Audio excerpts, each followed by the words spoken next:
Hey guys, it's Morgan America here, and I was supposed to start some gardening projects today, but the weather decided to change last minute, and it's actually pretty wet out here, which is fine. You can garden in rain and some light mist like we have, but makes it a little bit harder to work with, especially in chilly weather, and I've got a lot of indoor work still to do, so instead we're just going to take a little coffee break, and I'm going to talk about kind of like a March garden checklist, but specifically for beginner gardeners. So this is really a video for maybe people who haven't gotten to garden before but want to get into it. And the other side of it is people who feel like there's information overload. There's so much going on with gardening. It doesn't just come down to plants and watering. It only takes like some light research to find out that things get complicated really fast, way more than most people realize. I hate complicated gardening. So I'm hoping this video kind of helps simplify things for people. Now, the first thing you want to do in March, because it's still early, is you're going to want to go ahead and sit down and outline all the projects you want to do this year. For beginner gardeners, I recommend picking like 4 plants that you want to focus on growing and actually succeed at.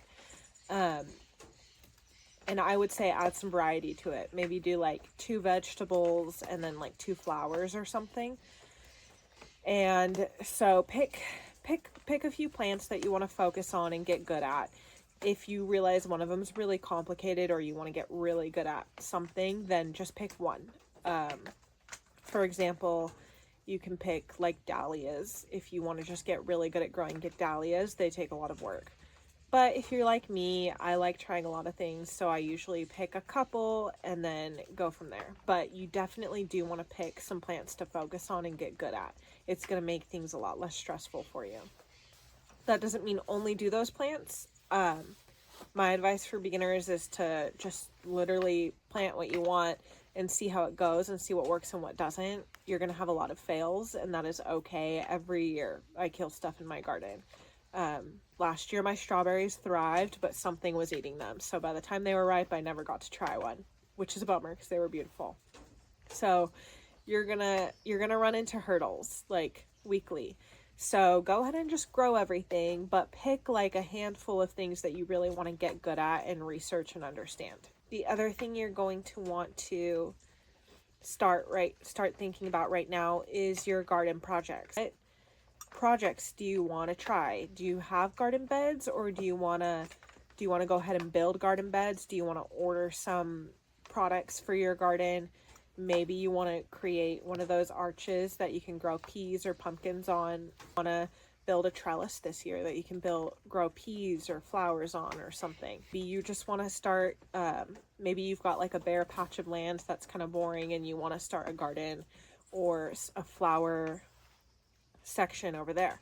Last year I kind of picked wildflowers and pumpkins, so I spent a couple months clearing some section of land and just planted like a wildflower patch next to the garden beds, and it brought in a lot of pollinators. It had some California native poppies and some other plants, and so pollinators were just loving it, which of course made things better for the rest of my garden. So think about what you want to do. Do you want to try something hard? Do you want to try something new? How much effort do you want to put into it? The thing you want to think about this month is, what are your obstacles this year?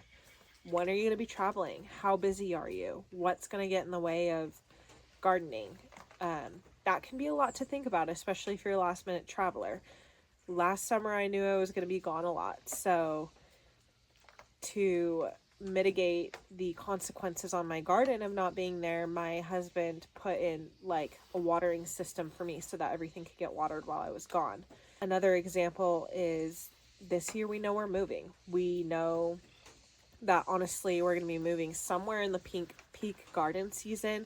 We don't know where we're going, so that's a little bit of a bummer for me. I'm not going to start a lot of garden projects because of that, and because we don't know where we're going, I can't really plan anything yet. But what I can do is do some potted plant gardening, which actually you can grow a lot in pots. So you're going to want to kind of stay tuned to some of my stuff this year, as I'm going to be planting some items in pots so that I can bring it with me whenever we move. Now, in a few months, when we've moved and settled in, I could have a really good gardening space again, and maybe I do start some late projects and last minute expenses. But if you know you're not moving, or if you do know you already have land you want to work on, get those garden projects planned now. Last hurdle you're going to want to think of is budgeting. If you want to create one of those beautiful trellises that go over your garden or like arch over your walkway, those can get quite expensive depending on the materials you're using. I really wanted to do it last year with my pumpkins, but we were looking at like a few $1,000s in cattle panel, and I don't have a few $1,000s. So again, my husband came to the rescue, kind of a like rickety snickety thing. He stuck some poles up, and I'll show you guys a clip. He stuck some poles up and then laced back and forth, literally like rope, and then we grew the pumpkins on that and kind of hung them and secured them. That's how we did that on a budget. Of course, it didn't look quite as nice, but it still kind of was this magical thing we could walk under, and it was like floating pumpkins in the air. It was a lot of fun. So consider your budget. How much are you willing to spend? Set that money aside now. Gardening can get expensive, especially once you start seeing all the projects that you can do, and it gets exciting. So now is March. Now is a really good time for you to consider what you want to do, when you want to do it, and get all your stuff ready now. Now, if you live somewhere really cold, maybe you get a lot of snow, now is a good time to start prepping those items that you're going to need for your projects. And then the second that snow starts to melt, you'll see gardeners out there building their stuff up really quick. Even some people will get it started in their garages, and then move things outside. Prepare it now, get your supplies now. If you're in a more mild climate like me, you have a little more time to kind of slowly work on things till it warms up. But you still want to make sure you have your supplies and your budget ready and know exactly what you want to do. Thing is going to be kind of timeline planning. So still kind of garden planning, but now you're going to look at your own personal location and the timeline and the kind of weather you can expect and what you can plant when. So the most important thing, and this is something that's going to make gardening a lot easier for anyone, is knowing your gardening zones. You don't have to know it super well. You just have to understand where you live, what the weather is going to look like, and when to plant things, or an idea of when to plant things. I don't follow my zone guidelines very closely because I live in a pretty temperate climate, but if you're somewhere a lot colder, if you're in Wyoming or Montana or Idaho or even Alaska, you're going to want to know exactly when to start planting. You're going to want to have an idea of when to seed start inside, because things are going to heat up fast and then get cold fast. So you're going to want to know your zone and when exactly you can grow things. Even in a temperate climate like this, I want to know around when I should be growing kales, lettuces. These are called cold season crops. Kales, lettuces. Most of my gardening is going to be done starting spring and into summer. And certain items are going to be grown in very specific times of the year. So, for example, my favorite poppy is called the Amazing Gray Shirley poppy, and it literally has like a 4-week bloom time. It looks like this big bushy mess, and then for 4 weeks, at most, it's like these beautiful blooms. So I'll go ahead and link the USDA gardening zone below. What it does is basically allows people to understand what kind of area they live in and the kind of seeds they're getting when they're going to sprout and everything. So I'll link that gardening zone below. That's going to help you a lot with planning and getting a timeline. Here comes the rain. And getting a timeline for different plants and different crops and different fruits and flowers, and when everything's going to bloom, when everything's going to fruit, when everything's going to die. That'll go a long way. Once you know your zone, the next thing you want to get an understanding of is what you want to plant this year. And I talked a little bit earlier about picking like 4 or 5 plants that you really want to get good at, or even just one, but you still are gonna get other seeds. it's impossible to go to the store and not see some of these cool seeds and be like, I'm not going to get that. So, especially when they're only a couple bucks a pack. And that's only in June. So I needed to know ahead of time when it was going to bloom so that I could plant it on time for its season. Go ahead, inventory the seeds you already have and the plants that are already growing in your garden. Go ahead and see when things are going to bloom, what you need to do next. The other thing is, if this is your first time gardening and you don't have any seeds yet, now is a really good time for you to go to the store and just look and see what you want to grow. Like I said, pick a couple you really want to focus on, but go ahead and grab some seeds that look cool. Most seeds will usually last a year or two. Their virility or ability to produce plants will go down. Their ability to produce plants will go down with time, but usually you can still get, some plants out of old seeds. So go ahead. Seeds are cheap. Pick your budget. Go buy some seeds at the store now, and then use that to kind of plan out when you want to start planting stuff, and what you need to have ready by the time planting season starts. What you want to do next is, if you already have your seeds, go ahead and go through them, see what you have, and get an idea. Pretty much on the back of every seed packet, you can see what zones to plant each one in and kind of when they're going to grow. So go ahead and look at the back of your seed packets and get that idea. Now, if your seed packet doesn't tell you, you can look it up.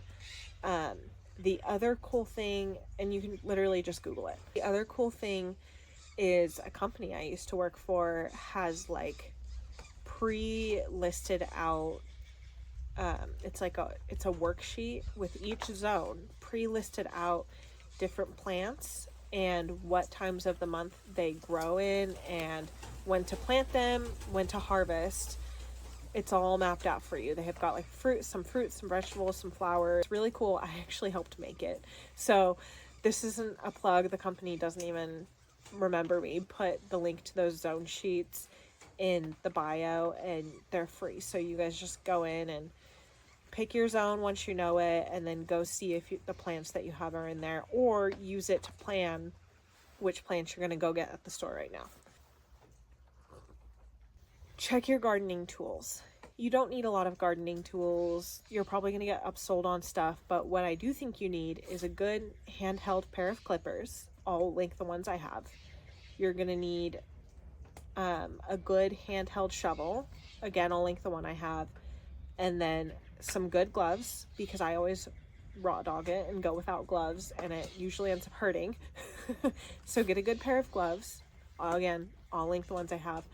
And then maybe if you've got some bigger projects you're doing, then check your shovel and check a bigger pair of like a large like branch clippers. I don't know what they're called.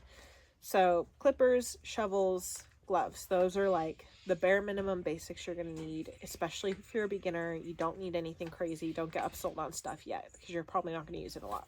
Oh, and a rake. Get a rake in case you want to do some nice landscaping. Anyways, protect everything, clean it up a little, replace any items you need to replace, all that you're going to want to get done right now. The garden is rested, so go ahead and start preparing yourself for spring. The other thing you want to do this time of year is go ahead and start checking your soil. This does depend, again, on your zone. If you've got snow all over your soil and you can't check it, then wait till you get a little bit closer. But if you're in a more mild climate, things are going to start warming up come April and May, then you can go ahead and start checking your soil. I don't really do this, honestly. I usually just get some extra soil from the store and kind of use that to like amend my garden. You can go ahead and look up on YouTube what the ideal soil will look like, but usually I just get some fresh soil bags to kind of amend what I have going on. If you mulched your garden from last year, then you can go ahead and leave that mulch on a little bit longer or until you start planting, and then when you start to plant you can kind of move the mulch out of the way. That mulch is going to give a lot of nutrients back to the garden, so I let it break down as long as I can. And the very last thing you're going to want to do is see if you want to plant cold season crops. I'm talking carrots, kale, spinach, lettuce. depending on your zone, if it's too cold, you might need to get a greenhouse or hold off a little bit longer on those cool season crops. But if you're in a little more of a mild climate, then you're good to go. Some of the cool season crops will still grow in the snow if it's lighter snow. So check your zone, check the crops you want to grow. I'm going to get started now on my kales, lettuces, and carrots as soon as I can. Most of those are going to go in pots. Carrots you can't really grow in pots, so I'm going to stick in the garden and see if I get some in time before we move.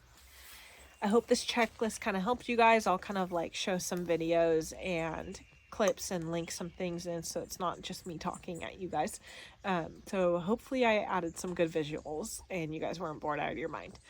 But yeah, so that's kind of my beginner list. I will say things can be overwhelming, so don't let yourself get overwhelmed. Just do the basics if you're a beginner, just bare minimum, and you're going to be set. And it's also okay if you mess stuff up. Your plants are going to die even if you're a professional. So it's going to happen.